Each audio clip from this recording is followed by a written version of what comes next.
Voluntaryong sumuko ang isang miyembro ng communist terrorist group sa pamahalaan sa Paranas, Samar. Bunga ito ng tuloy-tuloy na programa ng pamahalaan kontra insurhensya.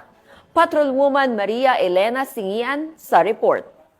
Yung nagbalik loob sa pamahalaan ng isang miyembro ng Communist Terrorist Group sa Barangay Pabanog, Paranas, Samar. Ang pagbabalik loob ay resulta ng matagumpay na panawagan at pakikipagnegosasyon ng mga tauhan ng 2nd Samar Provincial Mobile Force Company kasama ang Regional Intelligence Unit 8. Samantala, nakatanggap naman ang nagbalik loob ng agarang tulong pinansyal at food packs mula sa mga kapulisan. Ang nasabing surrendery ay nasa kustodiya ng 2nd Samar PMFC para sa kanyang posibleng enrollment sa programa ng ating gobyerno na Enhanced Comprehensive Local Integration Program o ECLIP. Patuloy ang panawagan ng pambansang pulisya sa iba pang mga miyembro ng CTGs na iwaksina ang maling ideolohiya at magbalik loob sa ating pamahalaan upang makasama ang pamilya, mamuhay ng payapa at patuloy na sumuporta sa mga programa ng ating gobyerno.